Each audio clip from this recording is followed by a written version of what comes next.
Sebelum lanjut episode 427-428, jangan lupa subscribe CAFENOVEL. Jangan lupa juga tinggalkan like dan komentar, agar kami tetap semangat buat episode selanjutnya. Terima kasih. Mimpi buruk mereka. Episode 427. Bagi orang Huaxia, festival musim semi adalah hari reuni keluarga tahunan, di mana keluarga bahagia dan menikmati keindahan festival musim semi. Tetapi bagi orang Dongying, festival musim semi di Tiongkok ini hanyalah mimpi buruk mereka. Dalam beberapa bulan terakhir, semua rumah sakit besar di Pulau Jeosu dan kota-kota di sekitar Pulau Jeosu penuh dengan pasien. Pasien-pasien ini memiliki 4 gejala umum. Tahap pertama sama dengan flu biasa, dan sepertinya masalahnya tidak besar. Pada tahap kedua, sel darah putih banyak, wajah pucat, muntah-muntah naik turun, dan lemas. Pada tahap ketiga, kulit mengalami ulserasi, ada yang parah, dan hidung serta telinga rontok semua. Pada tahap keempat, seluruh tubuh mengalami ulserasi sampai batas tertentu, dan kematian mulai muncul. Yang terpenting, selama ini seluruh komunitas Eastern Medical belum menemukan serum untuk mengendalikan virus ini. Virus ini, seperti virus T dalam film biokimia, mempercepat metabolisme pasien. Namun berbeda dengan virus T, selama pasien sudah mencapai stadium 4, semua pasien meninggal. Pada awalnya, Dongying masih bersiap untuk memblokir informasi, tetapi karena jumlah pasien meningkat, banyak orang di kerajaan Dongying dan orang lain yang belum terpisah dari Dongying meninggalkan Dongying, dan Dongying tidak bisa lagi menyembunyikannya.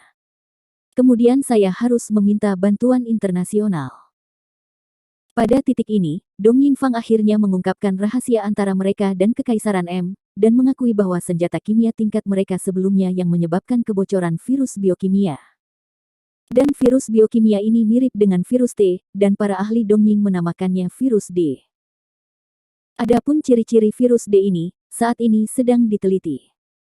Meskipun hanya orang Dongying yang terinfeksi virus D saat ini, puluhan ribu orang telah terinfeksi virus D dalam beberapa bulan.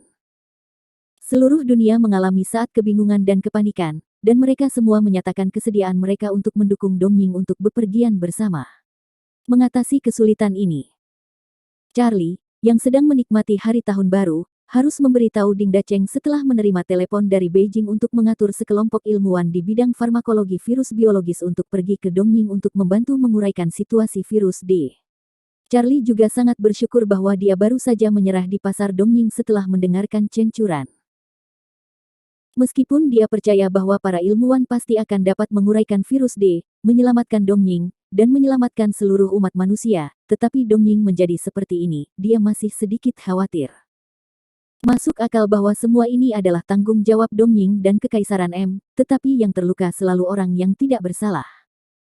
Memang, sejak Dong Yingfang mengungkapkan rahasia mengejutkan ini, Dongying dan Kekaisaran M telah dikutuk oleh dunia.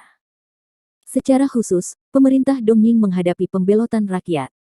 Orang Dongying yang tak terhitung jumlahnya memblokir kantor Perdana Menteri Dongying setiap hari dan meminta Dongying untuk mengganti Perdana Menteri. Posisi Perdana Menteri Uncompensation telah menerima dampak yang belum pernah terjadi sebelumnya. Tentu saja, masyarakat internasional tidak peduli dengan stabilitas posisi kompensasi keselamatan. Semua orang hanya peduli apakah virus D akan menyebar melalui udara. Menanggapi hal ini, semua negara telah mengadakan konferensi khusus tingkat F rahasia. Setelah liburan tahun baru, Charlie juga mengadakan pertemuan manajemen senior di perusahaan. Pertemuan manajemen ini terutama terdiri dari orang-orang di Departemen Penelitian Ilmiah. Topiknya adalah membahas apakah virus D akan menyebar melalui udara. Cara mencegah penularan lewat udara. Meskipun ini adalah masalah tingkat nasional, sebagai kelompok teknologi No.1 di China, Charlie tentu harus melakukan sesuatu. Pertemuan berlangsung selama beberapa jam, tetapi karena saya masih belum tahu data spesifik virus D, dan tidak ada siapa-siapa, jadi saya hanya bisa mengambil tindakan pencegahan dulu, dan menunggu tim peneliti mengirim kembali data penelitian. Untuk membahasnya. Karena keinginan Charlie untuk mengadakan pertemuan darurat, Lin Jin membatalkan rencananya untuk pergi ke Pulau Pres. Tanpa diduga, Lu Zong memberi perintah kepada Lu Tianxing untuk membawa Charlie kembali ke leluhurnya. Dalam hal ini, Charlie langsung setuju. Charlie tidak pernah menolak untuk mengakui leluhurnya. Apa yang dia tolak adalah bahwa keluarga Lu memandang rendah dia. Ya, dia tidak pernah tumbuh di halaman keluarga Lu sejak dia masih kecil, dan bahkan jika dia tidak begitu baik di belakangnya, diperkirakan tidak ada seorang pun di keluarga Lu yang mengetahui keberadaannya. Beberapa bulan yang lalu, yang disebut paman ketiganya ingin menggunakan idenya tentang teknologi Yiki. Bagaimana dia bisa memiliki rasa memiliki keluarga Lu? Ayahnya tidak mengatakan apa-apa tentang itu sebelumnya, yang membuatnya sedikit ditolak. Tapi sekarang dia memiliki kepercayaan diri yang cukup untuk membiarkan keluarga Lu diam di depannya. Bukankah kamu selalu mengeluh bahwa aku tidak membawamu untuk melihat keluargaku? Bersiaplah dan pergi besok. Setelah kembali ke rumah, Charlie tersenyum kepada Lin Yijun. Kapan aku mengeluh? Apa bedanya bagiku jika aku tidak kembali ke rumahmu? Lin Yijun memutar matanya ketika dia tahu Charlie sedang bercanda.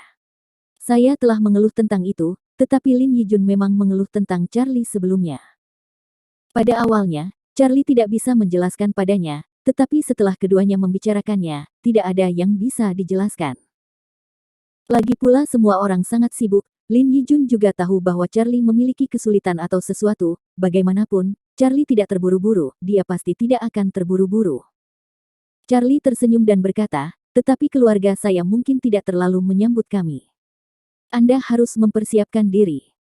Lin Yijun mengangkat alisnya dan berkata, pokoknya, kami hanya akan melihat-lihat dan membuat pengakuan. Kami tidak lagi tinggal di rumahmu. Apa yang harus ditakuti? Bisnis keluarga Charlie Nuo ada di Yusu, dia tidak percaya bahwa Charlie akan tinggal di rumah lamanya. Ngomong-ngomong, kampung halamanmu ada di Beijing, kan? Lin Yijun ingat bahwa ketika Charlie pergi ke Beijing tahun sebelumnya, dia sepertinya mengatakan bahwa kampung halamannya adalah Beijing. Sebelumnya di ibu kota, sekarang di Pulau Pres. Charlie berkata, bersandar di sofa, menyesuaikan postur yang dia suka. Melihat wajah Lin Yijun dengan keraguan, Charlie menjelaskan, ayahku juga kabur dari rumah di masa lalu, dan kemudian mendirikan keluarga Lu di ibu kota. Saat itu, aku pikir ayahku adalah satu-satunya di keluargaku. Kemudian saya mengetahui bahwa kakek saya adalah satu-satunya. Mereka berdua adalah Pulau Purus. Oh, di mana Pulau Naples? Kenapa kamu belum pernah mendengarnya?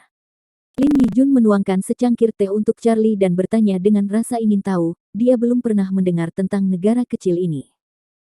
Ini adalah negara pulau kecil di Eropa. Tidak terlalu terkenal. Tidak banyak orang yang mengetahuinya. Charlie mengambil teh dan menyesapnya, bangkit dan meletakkan cangkir di atas meja. Di mana Kiki? Apakah dengan neneknya? Charlie meletakkan cangkir tehnya dan bertanya. Aku pergi bermain dengan bibinya. Lin Yijun duduk di sofa di seberang Charlie, mengambil majalah dan membalik-baliknya. Ngomong-ngomong, berapa hari kita akan pergi? Aku akan mengatur semuanya di perusahaan. Lin Yijun mengangkat kepalanya untuk melihat Charlie, 1 atau 2 hari, saya tidak punya waktu untuk menghabiskan waktu di sana. Kata Charlie. Lin Yijun mengangguk, lalu menelepon untuk mengatur. Menarik perhatian. Episode 428. Pulau Plaus adalah negara kepulauan yang terletak di persimpangan Eropa dan Asia, di bagian timur Mediterania, dengan luas 9.251 km persegi. Pulau Pleasant pernah menjadi koloni kepulauan Inggris. Selama beberapa dekade, keluarga Lu pindah ke Pleasant Island untuk membantu Pleasant membangun kembali negara tersebut, dan kemudian menggunakan sumber daya keuangan keluarga Lu yang kuat dan koneksi untuk membawa Pleasant Pulau telah berkembang menjadi negara yang sangat maju. Keluarga Lu tidak menjadi raja, tetapi mereka mempertahankan seluruh pasukan dengan kuat di tangan mereka. Oleh karena itu, keluarga Lu adalah penguasa seluruh Pulau Pres. Selama festival musim semi, raja secara pribadi akan pergi ke kompleks keluarga Lu untuk memberi salam tahun baru kepada lelaki tua itu.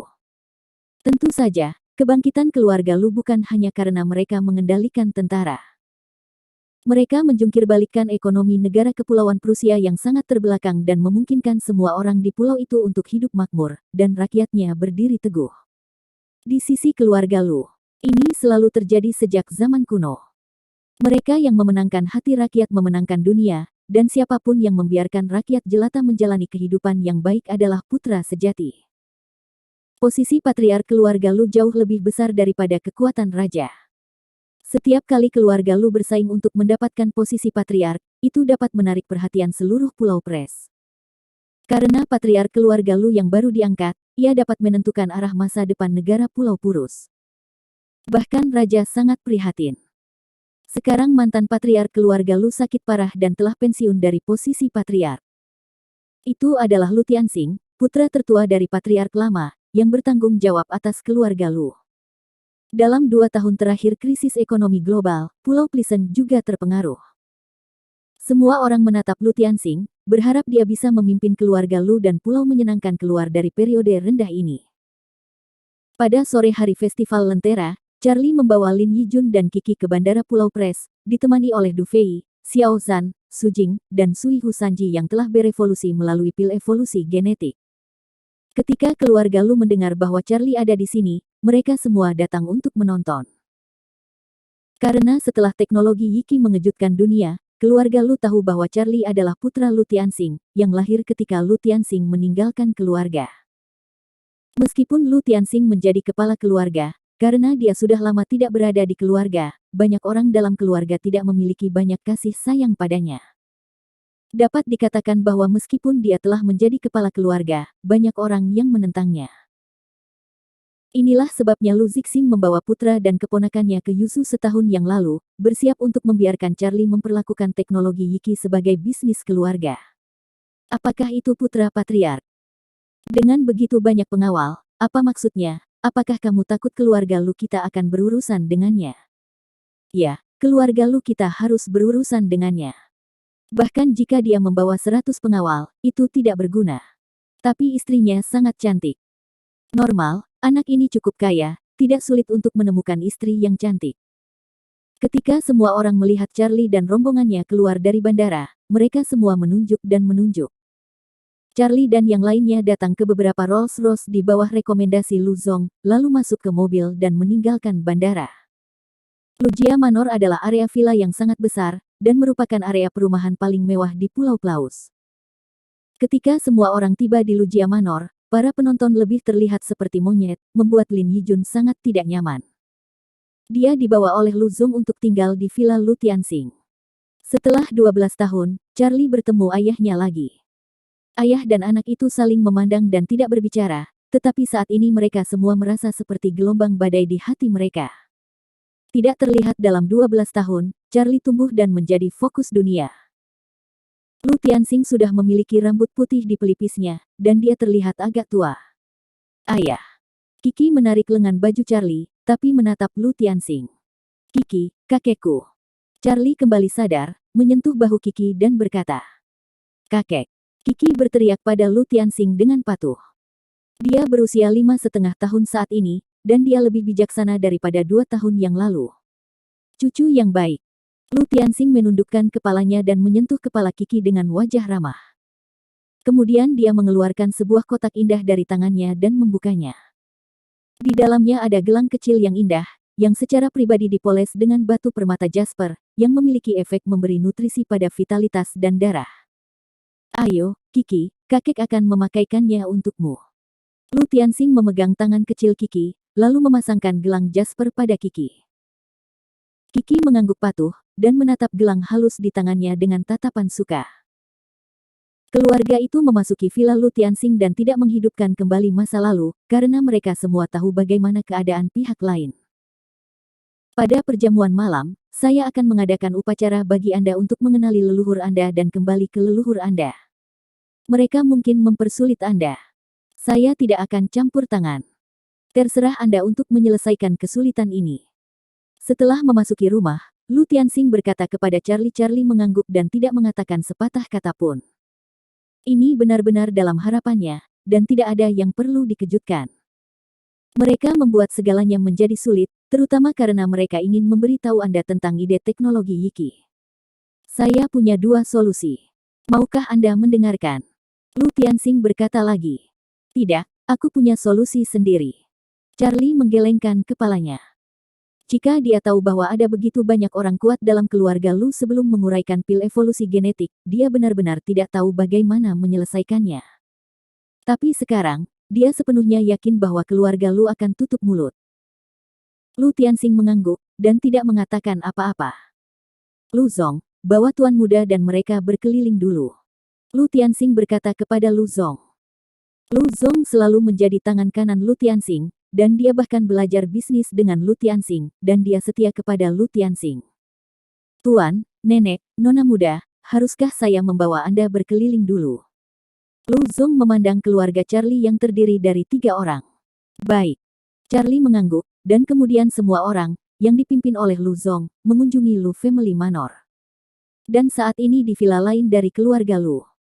Paman San, apa yang kakek katakan? Charlie sudah tiba.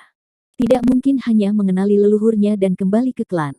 Lu Ming bertanya. Awalnya, Lu Ming ingin mengambil kelas ayahnya sebagai kepala patriark. Tentu saja, Lu Zixing juga ingin mengambil posisi patriark. Tapi tanpa diduga, ketika Lu Tianxing kembali tiba-tiba, beberapa tetua keluarga Lu langsung menolak semua pendapat, dan mereka sedikit tidak mau menjadikan Lu Tianxing sebagai kepala keluarga. Jangan khawatir, kakek keempat dan kakek kelimamu telah setuju, dan untuk perjamuan malam, biarkan keluarga Charlie menggunakan teknologi Yikinya, dan kemudian kita semua bisa mendapatkan bagian dari ekuitas. Lu Zixing berkata dengan percaya diri. Itu bagus, selama teknologi Yiki menjadi sebuah keluarga, Charlie tidak akan memiliki bagian dari dirinya di masa depan. Lu Ming mengangguk, dan dia merasa lega. Ngomong-ngomong, setelah dia mengenali leluhurnya dan kembali ke klan di malam hari, para tetua bersiap untuk menjadi kandidat patriark berikutnya pada saat yang sama. Lu Tianxing sangat ingin membiarkan putranya kembali untuk mengenali leluhurnya. Dan kembali ke leluhur. Dia mungkin ingin dia menjadi pewaris patriark berikutnya. Kata putra Lu Zixing, Lu Hao.